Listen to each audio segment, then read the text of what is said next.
So, good morning to my colleagues in Israel. This is Evan Imber Blank coming to you from the Ackerman Institute in New York City. And today we're going to talk about secrets in families and family therapy. I understand you have a whole workshop following this presentation, and so my hope in the next little while is to simply introduce you to some of the core ideas that I've been working with for really for several decades now. And to begin, I'd like to do a short reading on the topic of secrets from the African-American woman, poet, and essayist Audrey Lorde from her book, Sister Outsider. And she said, "And of course I am afraid, because the transformation of silence into language and action is an act of self-revelation, and that always seems fraught with danger. But my daughter, when I told her of our topic and my difficulty with it, said, 'Tell them about how you're never really a whole person if you remain silent, because there's always that one little piece inside you that wants to be spoken out. And if you keep ignoring it, it gets madder and madder and hotter and hotter. And if you don't speak it out, one day it will just up and punch you in the mouth from the inside.'" She goes on, she says, "We can learn to speak when we are afraid, the same way we have learned to speak when we are tired. For we have been socialized to respect fear more than our own needs for language and definition. And while we wait in silence for that final luxury of fearlessness, the weight of silence will choke us. The fact that we are here and that I speak these words is an attempt to break that silence and bridge some of the differences between us. For it is not difference that separates us, but silence. And there are so many silences to be broken." Now, I like that piece very much, I think, because for me it speaks about what we need to do in therapy to help people to find the courage to speak when there has been a long-standing or even a recent family secret. I want to spend a couple of minutes with you talking about the history of secrets in the family therapy world over 4 or 5 decades.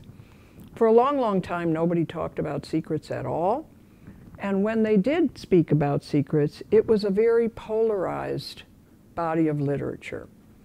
On the one hand, you have, for instance, J. Haley, who said, "Never open secrets. It's not the job of the therapist to open family secrets." And in fact, he went so far as to say that it was rude and told us to take what he called a courtesy approach, meaning don't open secrets. At that same end of the continuum of don't open secrets is the Milan team. When they were practicing, the team of 4 and later the 2, Boscolo and Shakin, similarly said, don't open family secrets. It is not the job of the family therapist to be concerned about the content of secrets. That the only thing we needed to be concerned with was the process of secret keeping. What did keeping a secret do to relationships? Now, a very important point of view, I think, but it's partial, as we'll see. At the other end of the continuum are people like Murray Bowen, who said, you should always open family secrets, that secrets make people anxious, they interfere with good relationships, and that indeed it is the job of the family therapist to help people to open family secrets. So at one end, never open secrets. At the other end, always open secrets. And I have to say my own position is something that I call it all depends. And that's not based on, you know, how I woke up that morning or what are the phases of the moon. It's based on a disciplined model of looking at where secrets are located in the system and then how to work with it from that perspective. So, in other words, people come into us and they maybe it's an individual, maybe it's a couple, perhaps it's a family, and they're struggling with a particular secret. Now, it would be my notion that the kinds of things we keep secret change from generation to generation. Think about this in your own lives, the things that may have been secret in your own family when you were a kid, or you were ushered out of the room when certain topics came up. I come from a family where my mother used to say about children, little pitchers have big ears, meaning, you know, we were very interested in trying to hear what was going on, and indeed she was right. I was usually sitting at the top of the stairs, listening very carefully to whatever the grown-ups were talking about. But think about in your own lives as a child, think about in your lives now, what are the things that either your own family kept secret, or were secret in the neighborhood, or are secret in the country. And you'll see very quickly, I think, that secrets are contextualized first and foremost at the social, political, and cultural context, looking at things like race, class, gender, media, social media today, law, culture. Now, clearly, no family comes into us and says, we have a secret, and it's contextualized at the social, political, and cultural level of society. That has to be our way of thinking, that what is secret at a given time, what is kept secret at a given time, is going to change, excuse me, generation to generation. So you may see someone comes into therapy, and I'm going to tell you about a case story in a little bit, where the couple is in their 70s or 80s, and what they were taught to keep secret is not what anybody would keep secret today, okay? So, all right, the second thing I would say you want to look at are larger systems and secrets. And here I'm interested in institutional beliefs, in policies and actions, and how these interact with families. So I can only look at that here from what goes on in the United States, and I would invite you to take a look at what has been the history of secrecy in larger systems in your context. So we have lived through a very long period of the secret of sexual abuse of children in the Catholic Church, not just in this country, pretty much all over the world. We've lived with corporate secrets, the secrets of tobacco, for instance, and what that does to people that was kept secret for a very long time. Secrets about torture in larger systems, in the military, sexual abuse in the military. We had a big scandal just a couple of years back here when that started to open up. And what happens when those larger system secrets open, and this takes us back to the first level of social and political and cultural level of secrets, is that new law gets created once a secret like that opens. There's a process of often a support group getting going, a large group of people who find each other. We saw this in this country with the institutions for the mentally ill and the mentally handicapped that were placed way out in the countryside. Nobody went there, nobody saw what was going on, and it wasn't until a filmmaker began to shine the light of day on some of this that we found out that there was sexual and physical abuse of people living in such a place. Parents then joined together, formed an organization, friends and parents of the mentally ill, and took a court case that led to the closure of those big institutions. So you want to think about that level of secret, of larger systems, and what might be going on in your own country where secrets are kept at the larger system level. Next, of course, you want to think about family of origin and what kinds of secrets are at the level of the family of origin. This includes intergenerational patterns of secrecy, core beliefs in a family regarding secrecy and openness, and key events in family history. So, for instance, people, let's say grandparents, great-grandparents in this instance now, who lived through the Holocaust and may have endured, probably did, torture and fear and so forth, and then never wanted to talk about it again.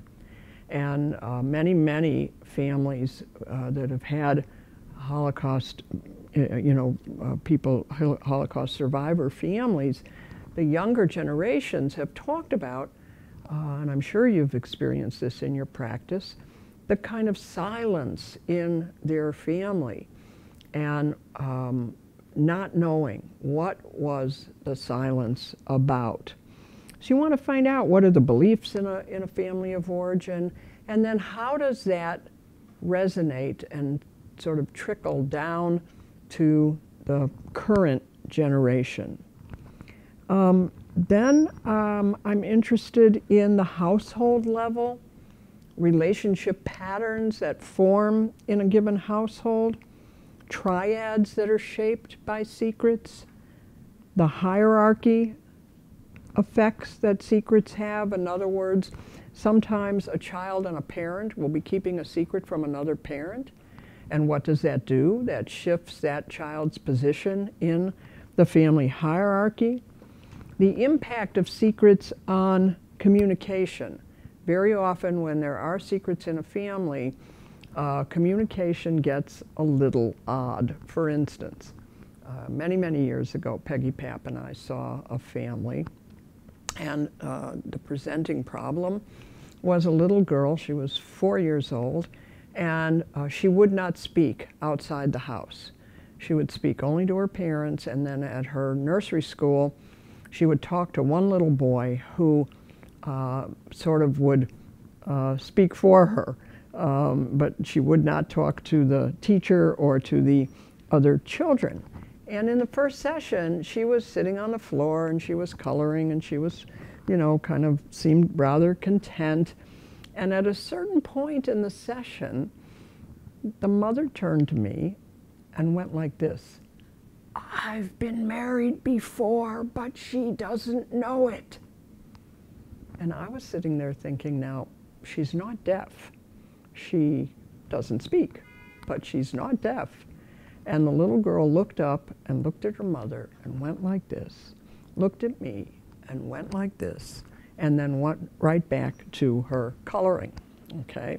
So that can be a little mystifying when there is a family secret, and especially if a child happens upon that secret and then is not supposed to know it. Let me tell you another secret at the household level, another secret story. Because this one, I think you are going to see variations of what I call an anniversary reaction or an anniversary response. Family came to see me, mother, father, a boy who was at that point 15, and his sister who was 12. They were definitely bringing the boy to therapy. And through the whole first session, he sat with a hood on his jacket over his face about as far down as he could. He certainly wanted to be anywhere but in the therapy room. And the story that the parents told was that they had been called to school because another youngster had seen this boy take money off of a teacher's desk. And the boy told the teacher, the other boy. And so this youngster in my consulting room was confronted by the teacher and he threatened her. He took his fist and he shook his fist like this at her. He didn't hit her, but she had to call security, and the parents were called in, and they were told that he was suspended from school until they went to therapy, and that's what landed them in my office. The story that the parents told was a very interesting story, that this was primarily a very good boy. He got pretty good grades. He was a baseball player. He had friends. But every year around the month of October, he has been getting in trouble since he was a very, very young child, 2, 3 years old. And once that month was over, he went back to being the same old kid. Now, that's very curious, isn't it? That here's a child who everybody says is a good kid, and yet once a year for a period of a few weeks, he really gets into trouble. So the second session comes along, and the parents came by themselves. I hadn't asked them to come by themselves, but the boy had a baseball game, and the parents thought he should be able to go, and so they didn't bring the sister either. And the sister, by the way, in the first session had complained that her brother, again, during this past month, had been going into her room, wrecking her things, tearing up her Halloween costume, and so forth. So the parents came in by themselves, and I said, you know, I'm really glad to see you by yourselves, because I had been thinking of asking them to come alone. And I said, because I'm just wondering if there's some things in the family, in the history of the family, that you think could shed some light on what's happening with your son, that every October is when he becomes problematic. And that was met by a big silence. And the parents are looking at each other, and they're looking at me. And finally, the mother says, do you think we should tell her? And the father says, yeah, I think we should. And the story was that the mother had been married before. The man she had been married to was the biological father of the boy. However, the boy didn't know it. The father had been killed in a car accident. He was drunk, and lo and behold, when was the accident? In October, okay? So, my goodness, what does this boy know, and what doesn't he know? He didn't know that his stepfather was his stepfather. He assumed this was his biological father. And I began to talk to them in that session about what would be the risks and benefits of opening this secret with their son. Now, I went slowly, because this was a whole new idea to them. This was not what they had come in for. They came because the school sent them, and they were very reluctant and very scared about telling him. And at a certain point in the session, the mother said, she turned to me and said, do you think we should tell him? And I said, well, I'd like us to think about this, and this is something I want you to think about in your practice. Slow it down. If people start to jump on, do you think we should do this? Let's do some considering of whether you should or whether you shouldn't. And so I asked them to go home, and this is an intervention that you can use fairly repeatedly with people who are trying to determine, should we open a secret or not? And it is the following. I asked them to go home to think about all of their relationships in the family.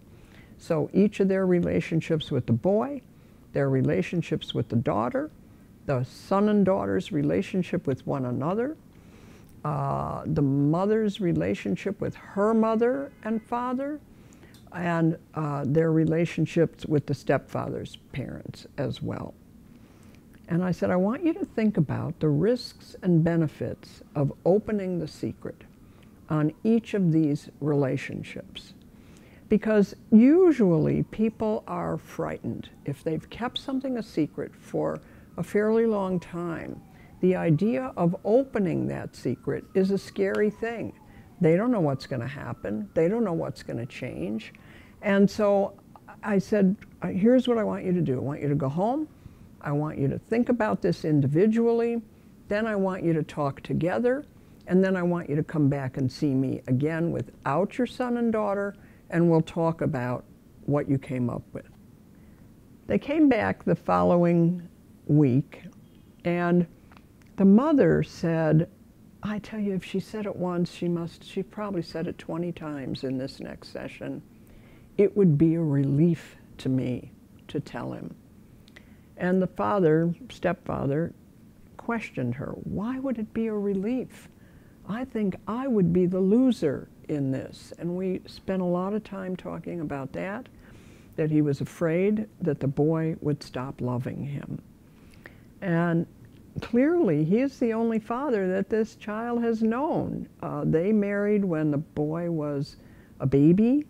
The accident that killed the boy's biological father had happened when he was an infant, in fact. And the parents slash grandparents, the parents of the original father, had distanced from this family when she remarried. So the boy didn't know that he had another set of grandparents. He didn't know, of course, that the stepfather was a stepfather, not his father. And so we spent a lot of time in that session looking at what would be the risks and benefits. And again, almost every 3 or 4 sentences, the mother would say, it would be a relief to me. And we started to talk about what was there about October. Well, no surprise, of course, that was when the father was killed in the accident. And the mother said, you know, I realize every October I do get a little low, a little down. Not because I'm still in love with him, but I remember that time and it makes me sad. She said, I keep to myself. I keep in my room more. I'm sure nobody notices. Well, of course, her son is noticing big time, but nobody's talking about it. And so we talked that over, and what would it mean to be able to have an open conversation about this? And I asked then, who would it be that you would need to talk this over with first before you tell your son? Which is something you want to think about, that when you open a secret, there is an order of telling, meaning you don't just necessarily go right to the person that the secret affects, because other people know this secret. And the mom said, I have to talk this over with my mother, because she was the voice for keep this a secret from him, tell him the stepfather is his father, go forth and all will be well. And of course all was not well. And so I said, well, how would you tell your mother? And she said, well, I'm just going to tell her directly that this is something that my husband and I have decided is going to be better for our family. And we made a plan as to how they would tell the boy. And I asked, they said, how do we do this? And I said, well, do you think you can do this at home or do you want to do it here? And they said to me, what do you think? And I said, well, usually unless a secret is dangerous, I highly recommend that people open the secret at home. And that then we can use subsequent sessions in therapy to talk about the impact of learning this new information. They made a decision that they would talk first to their son, which made perfect sense because it was a secret about him. Second, that she would meet alone with the boy. So the first was the two parents. Second, she would meet with him because, in fact, she had some things that belonged to the original biological father. And she said, I've been keeping these things hidden with the plan that I would tell my son close to the time that he was going to get married. So she had in mind, you see, that she would open this. And her husband was surprised. He didn't know that this was ever going to be opened. And interesting that she had in mind in opening it that she would do it at a key developmental point, That is not unusual. When people keep secrets, they're struggling with, do I open it? Especially to a young person, they may think about before the kid goes to college, when the child gets engaged, if that's what's on the horizon, so forth, when they move out of the house. And so she had this in mind. She had some books that had belonged to the boy's biological father. She had a backpack. He used to like to go into the woods, and some other things.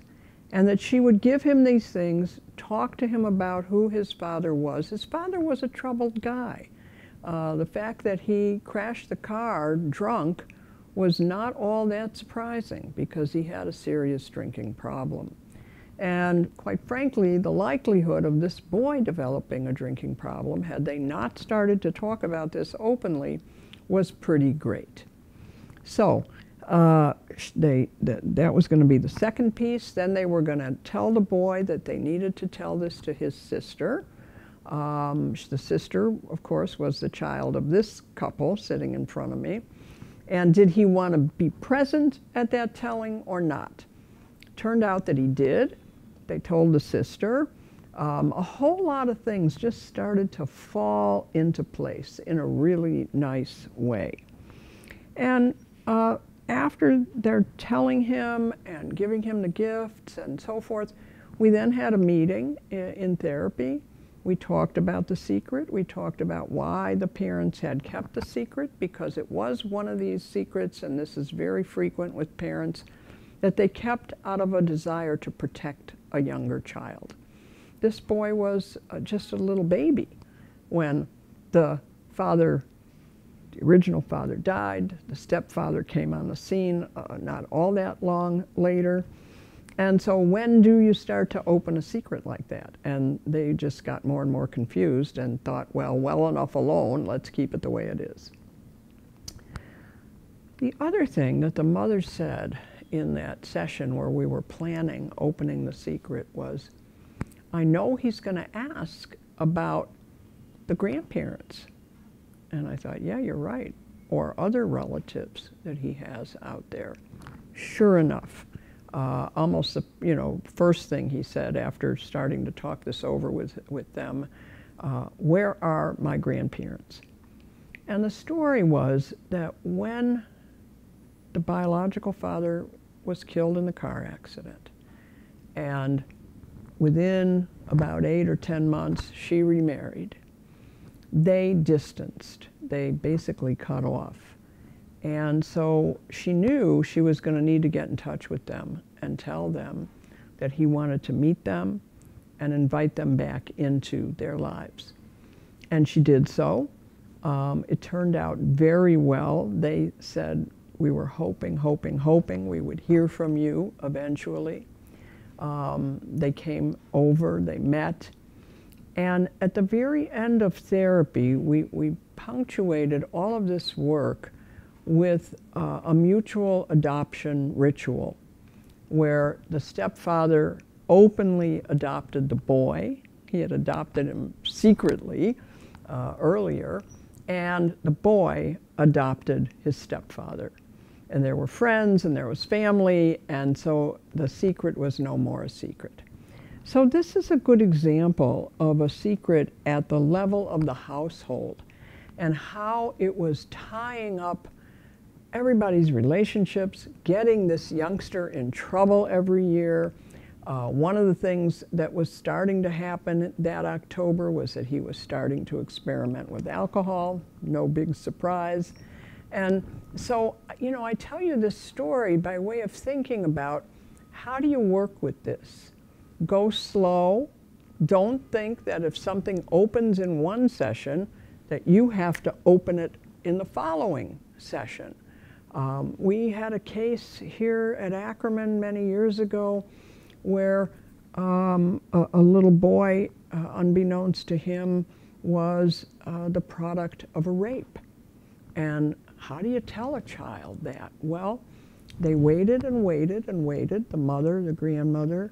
They knew he was getting not only old enough, but that the biological father was going to be let out of prison, and they were afraid that he would come around.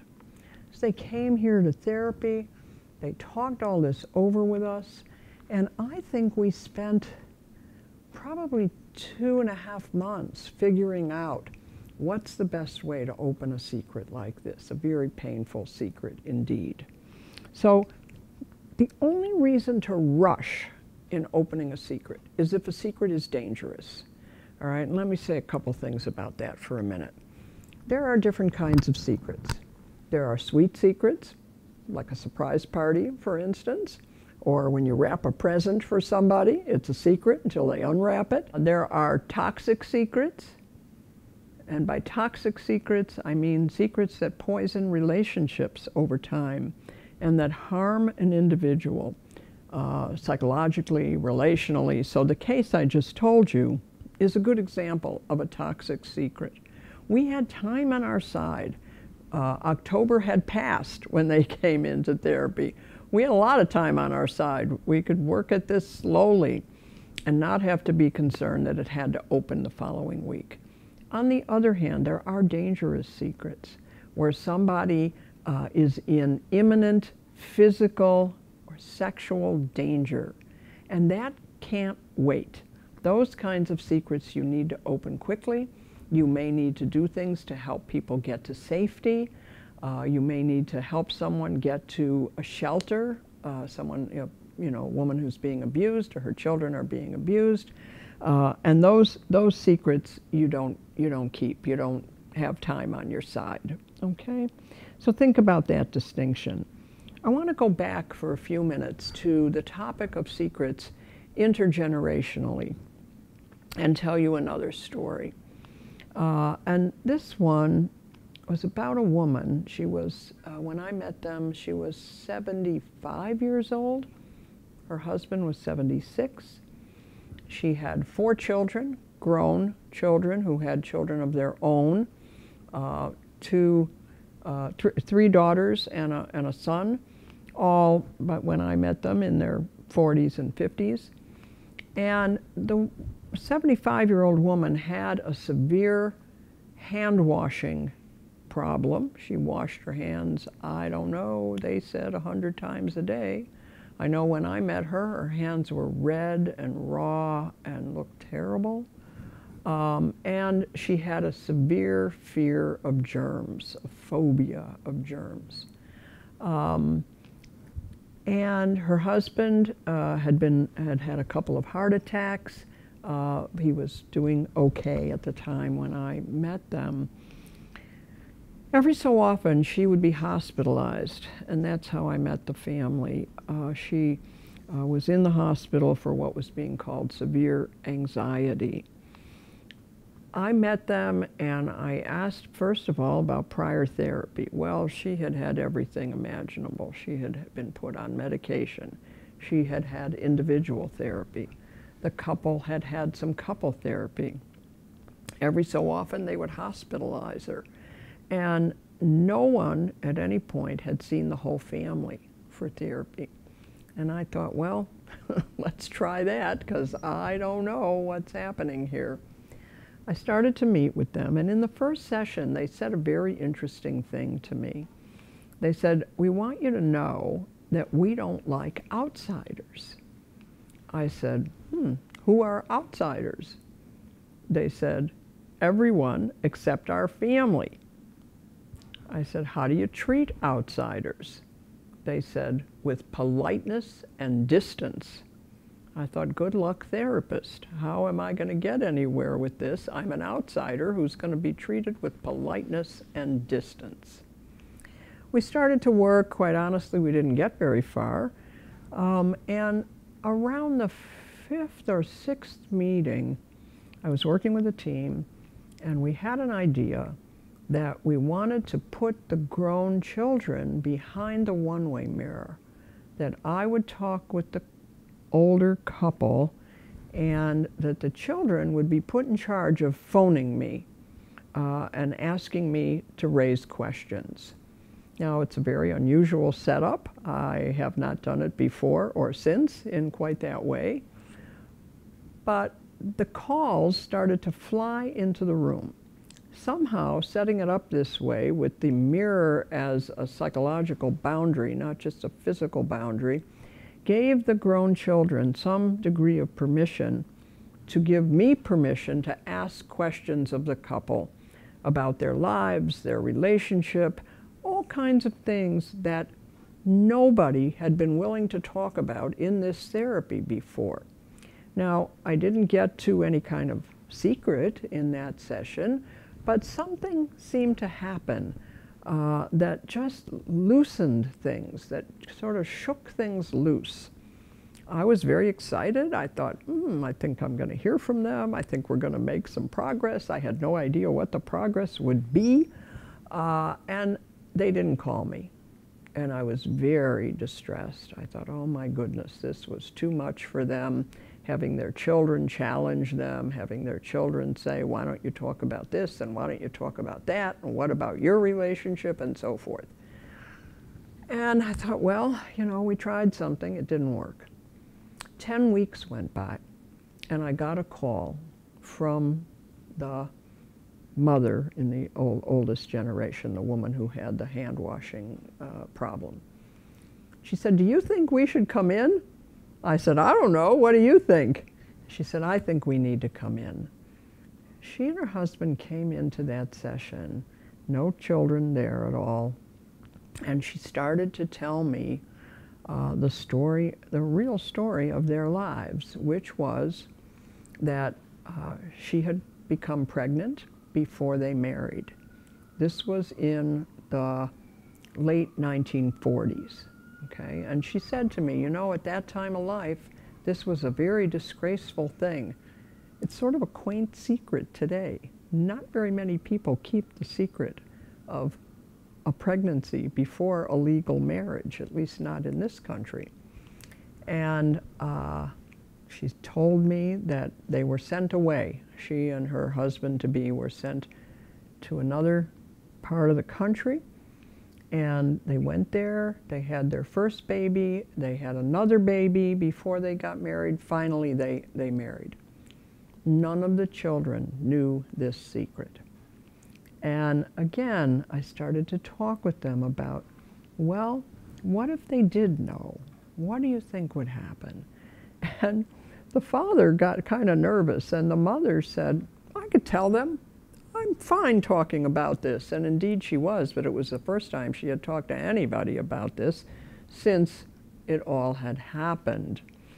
And we set up a situation where they were going to bring the children in and tell the children their story, so that all of what had been secret stopped being secret.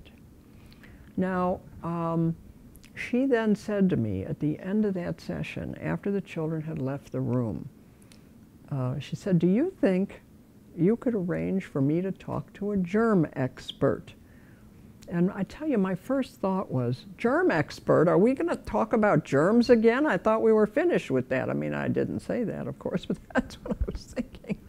And she was right. She needed this, okay? This was a way out of the corner she was painted in. I said, let me think about it. I brought in a wonderful pediatrician colleague. He treated her with utter respect. He wanted to know what all of her questions were about germs.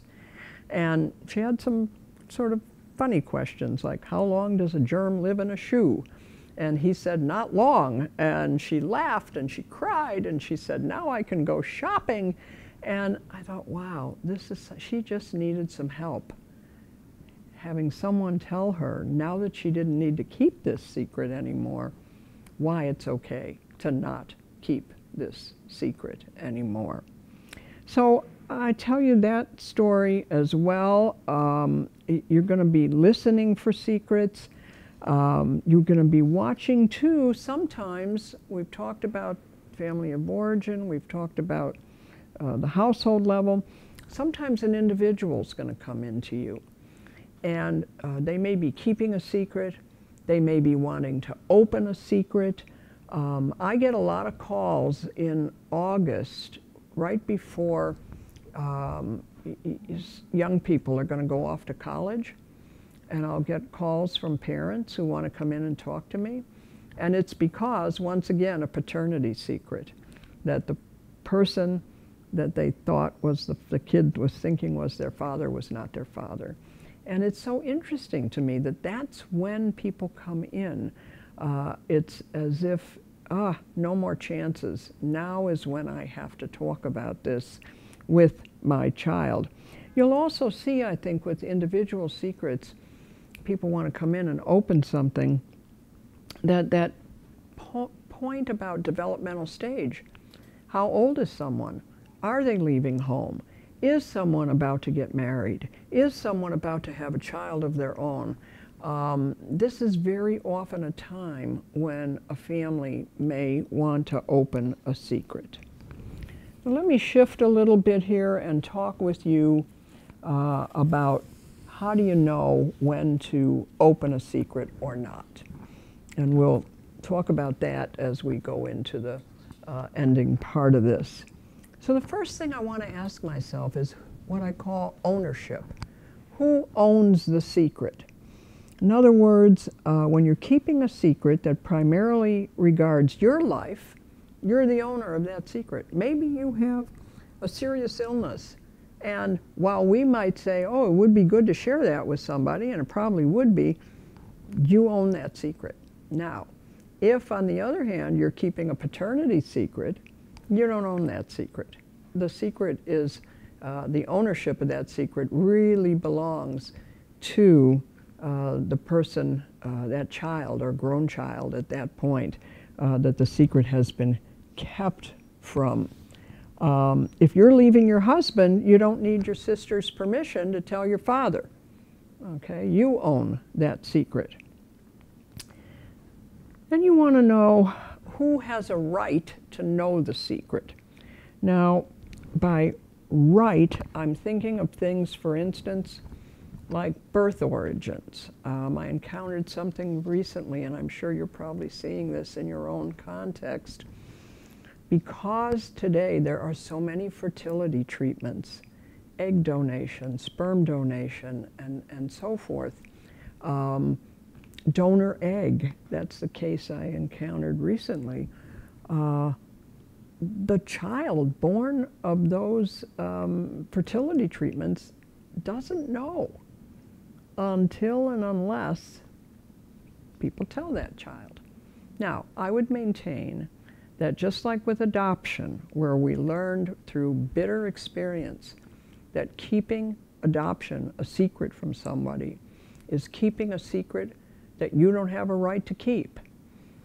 Same with the fertility treatments. And today, I mean, what happened in the particular case I'm thinking of, this was a donor egg, and the young woman didn't know. And guess what? Somebody got a hold of her through social media, her half-brother, who had found out that there was someone out there.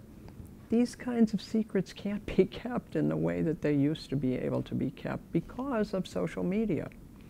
So better this should come from the parents who are raising this child than that they find it out in some accidental, unplanned way.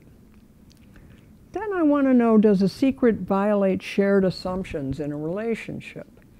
Now, what are those shared assumptions? Relationships operate by rules, and I'm putting rules in quotation marks there. And if you violate those rules, you may be violating shared assumptions in a relationship, that we don't keep those kinds of secrets from one another. Then I want to know who's being protected in the secret. Very often secrets are made for protection, like the story that I told you about the boy whose original father was killed in a car crash. However, that protection often gets old. And what starts out as protection, especially of a young child, as that child grows, is no longer protection, but more can create alienation and distance in a relationship. Is a secret being kept because of intimidation? Now this gets us back to dangerous secrets. Very often, for instance, we encounter that if a woman is being abused by her husband, she's intimidated to tell anybody. And she may find her way to our office, and that's the time that we need to quickly think about how to get her safety, police protection, court order of protection, and so forth. Is a secret being maintained because of overwhelming shame? Now, the story that I told you about the woman who had not just one but two children before a legal marriage, she kept that secret and her husband kept it because they felt so ashamed. And again, while we may think, gee, today that's sort of a quaint secret about having a child without a legal marriage, at that time it was extremely shameful. And when she had her first child, somebody was on the maternity ward who was from their original hometown, wrote to her mother started to tell people around town, and it just compounded the shame that they were experiencing.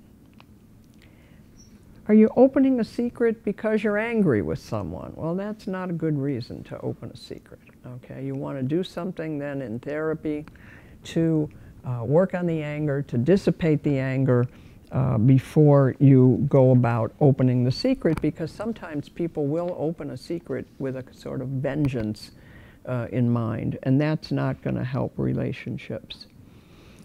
So if you're considering opening a secret, you want to keep in mind, if your clients are considering opening a secret, what are the risks and benefits to each person and each relationship? Now that goes back to that original homework that I told you about in the first case, where you will ask people to go home to consider opening the secret, and in so doing, to consider the risks and benefits on each person in the system of opening a secret, and on each relationship of opening a secret, and on the family as a whole. This is a homework, unlike a lot of homework in family therapy, that is repeatable. You tailor it, of course, to the family that you're seeing or the individual that you're seeing, but helping them look at risks and benefits in the relationship is extremely important. I had a case a number of years ago with a woman who had been sexually abused by some relatives.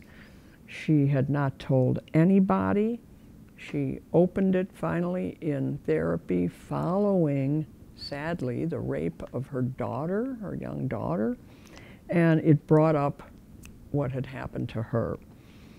Once we processed it in therapy, then she wanted to start to think about, who else should I tell? I think as therapists, we should encourage people to do that, that just telling us a secret is not sufficient. That when people come in, they tell us a secret, you want to think relationally, you want to think systemically. And the way to do that is to have people look at the risks and benefits of telling other people. She did that, she came back, and she said, I want to talk to my own mother about this. Her mother was a woman in her 70s. I said, do you want to bring her here? She laughed. She said my mother would never come to therapy. And she went to her mother's apartment. She told her what had happened to her by a family member, and her mother was so sad and so sorry that this had happened. And after they processed that, her mother then told her about having been raped herself as a young girl. So that would not have ever opened if she had not thought about going and talking this over with her mother. I would end by saying that authentic telling, what I think of as authentic telling, is not a talk show. I don't know what's going on in your context. We certainly have talk shows here where people come on and they quote, open a secret for the first time on national television.